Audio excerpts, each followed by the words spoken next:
Hello everyone. Many students fail in UGC NET examination and the next cycle comes after 6 months which leads to a career gap of 6 months. Hearty welcome to all of you. My name is Puneet Kaur, Faculty Computer Science. In today's general video, we are going to talk about why 90% students fail in UGC examination. यहाँ पे ये समझना बहुत ज़्यादा important है कि क्या वो रीजंस हैं जिसकी वजह से आप क्वालिफाई नहीं कर रहे हैं। बिकॉज अगर एग्जामिनेशन क्वालिफाई नहीं होता उसके पीछे कोई ना कोई कारण तो जरूर रहता है। वो क्या कारण हो सकते हैं कॉमन केसेस के अंदर जिसमें एग्जामिनेशन क्वालिफाई नहीं होता, आज हम वो डिस्कस करेंगे।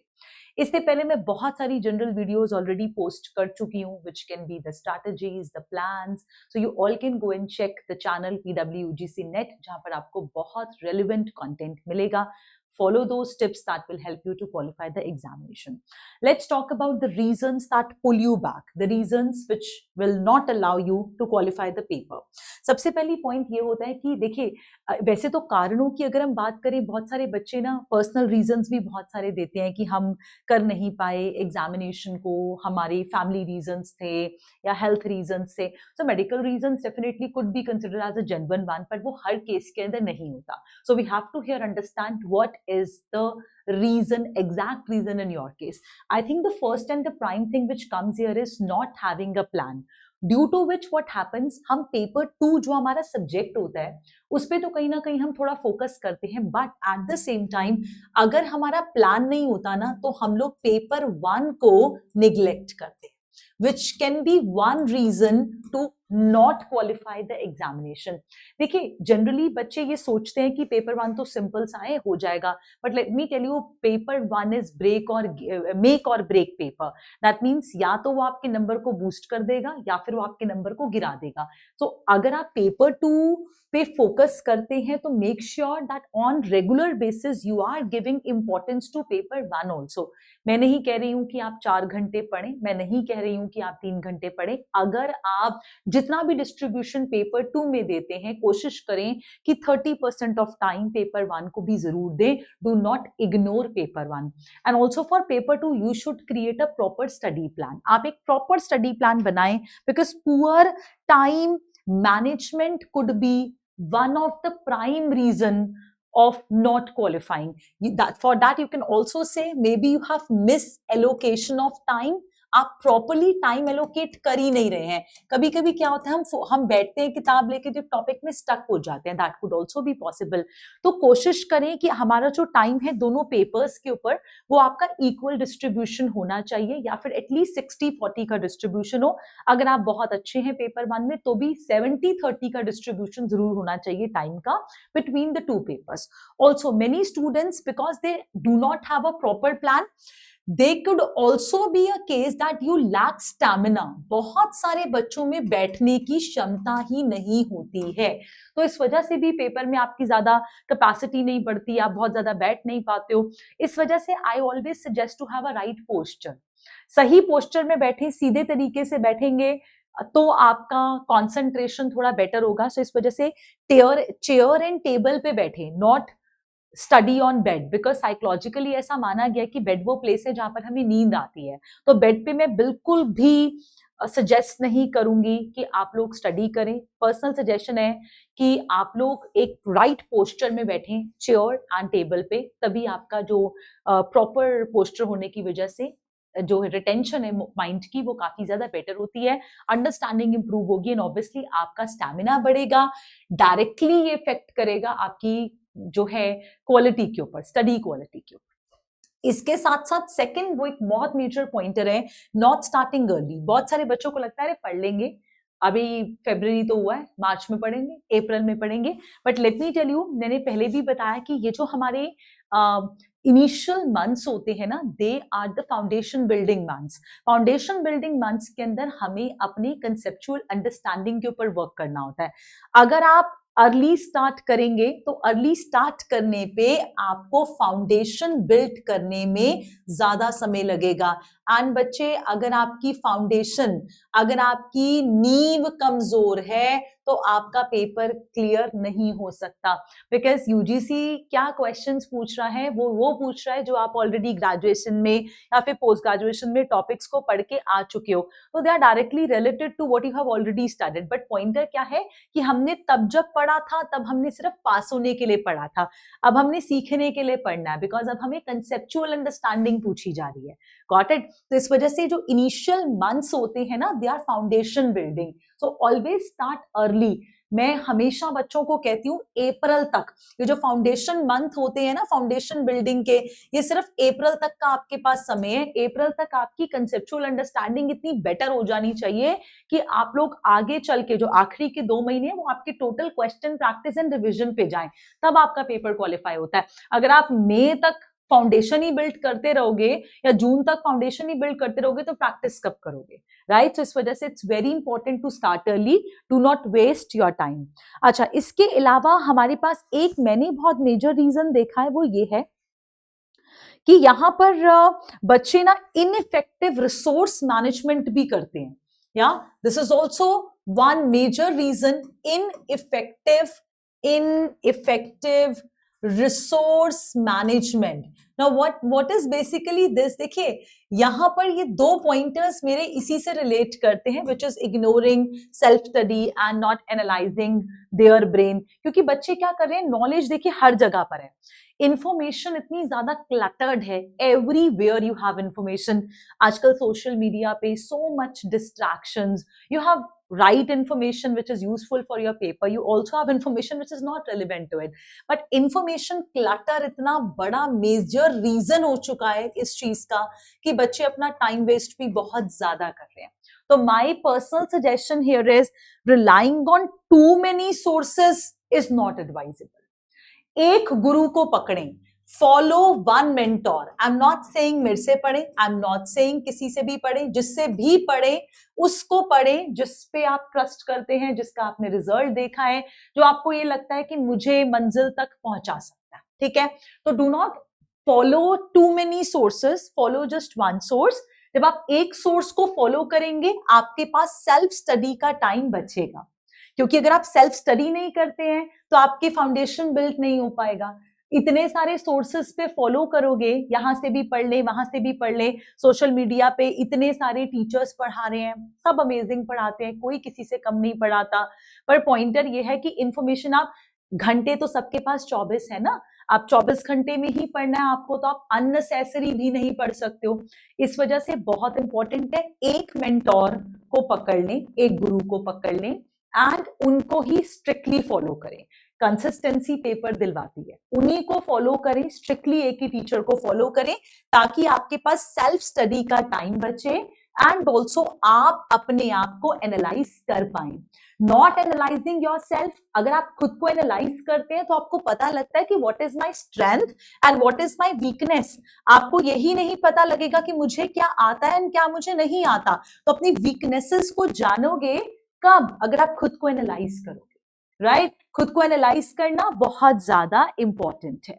इसके साथ साथ बच्चे 2 पॉइंटर्स मेरे रिवीजन के रिलेटेड भी हैं, because it is many students, because of vast syllabus है ना, so you should have a dedicated revision plan. ये दोनों पॉइंटर्स तभी फॉलो होते हैं अगर आपके पास एक डेडिकेटेड रिवीजन प्लान हो। एंड वो रिवीजन प्लान पता है क्या होता है? देखो, जब आप फाउंडेशन बिल्डिंग कर रहे होगे, जैसे अभी का टाइम है फाउंडेशन बिल्डिंग का समय है, तो इसके अंदर क्या होता है, जब आप आगे चलोगे ना बच्चे, तो पीछे का टॉपिक लगेगा भूल गया है। तो उसके लिए क्या करें? उसके लिए इंपॉर्टेंट है कि जैसे आपने आज एक टॉपिक पढ़ा तो कल आप उसको रिवाइज करें। हो सकता है जब आप कल रिवाइज करोगे तो आपको रिवाइज करने में आधा घंटा लगे, फिर वही टॉपिक जब आप परसों दोबारा रिवाइज करोगे तो वह आधे घंटे से कम होके 20 मिनट हो जाएगा, समझे?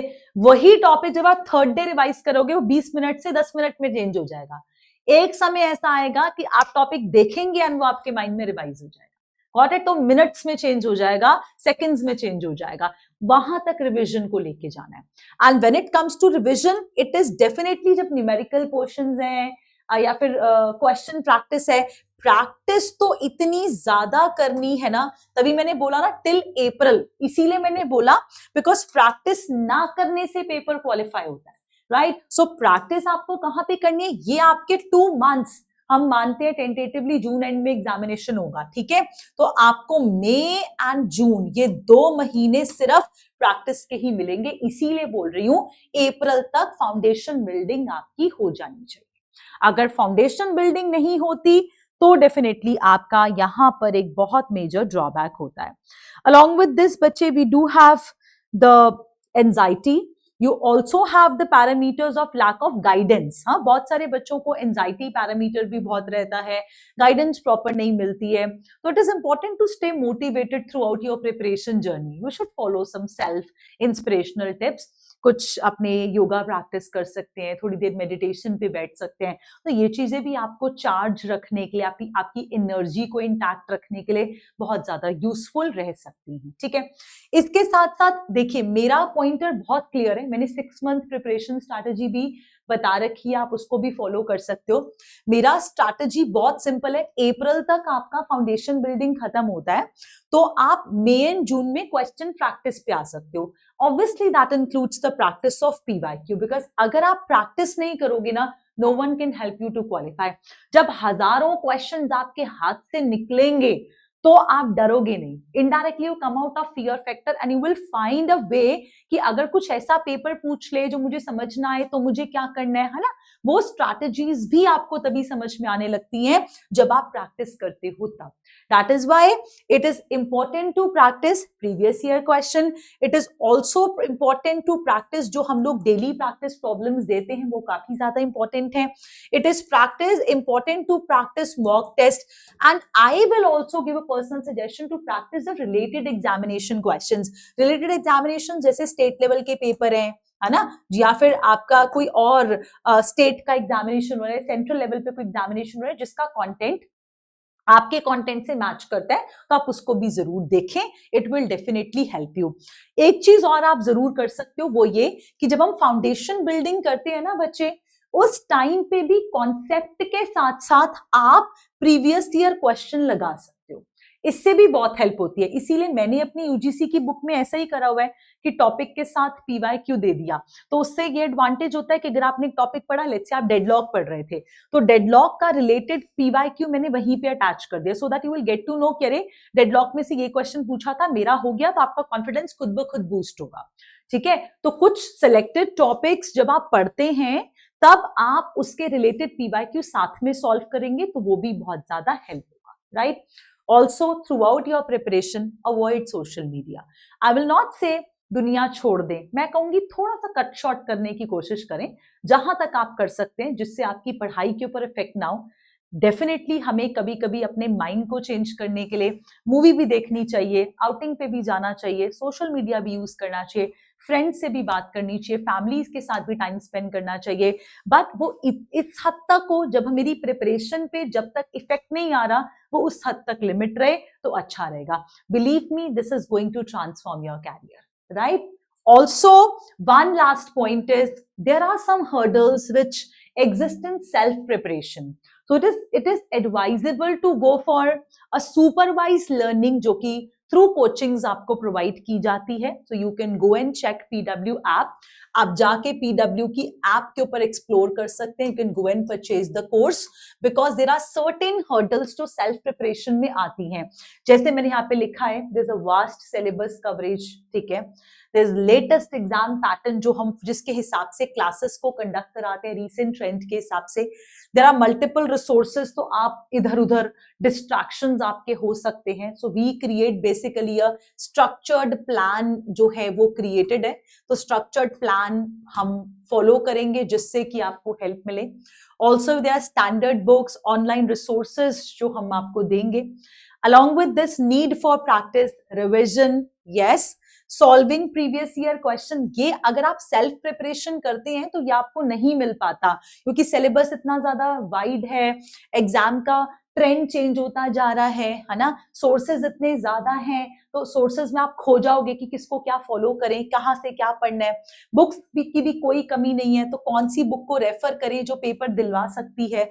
इसके बाद रिविजन एंड प्रैक्टिस के लिए एग्जैक्टली में कहाँ से रेफर करना है। प्रीवियस ईयर क्वेश्चंस भी बहुत ज्यादा वाइड है, गाइडेंस नहीं है बच्चों के पास, मेंटोरशिप नहीं है, and my goal is UGC examination. So self preparation में ये कुछ मेजर हर्डल्स हो सकते हैं। So it is strongly advisable to follow a structured plan. So you can purchase the course on PW app because you will get all the things under one roof. And this time, especially for computer science, I will say, मैंने एक video भी post करा है जिसके अंदर I have given a proof of internally how many questions definitely that came from how many questions came from the internal my live sessions, daily practice problems, test series, mock and everything, है ना। तो कितने questions हमारे पास आए हैं वो भी मैंने पोस्ट करा है। ऑल राइट, सो वो आप सब चेक कर सकते हो and you will get to know a wider vision of it. Chale, this is all about my discussion today. I hope it was really useful for all of you. So all those who are not able to qualify UGC examination even after multiple attempts should strictly follow the guidance and the mentorship which we provide. Best wishes. Thank you so much.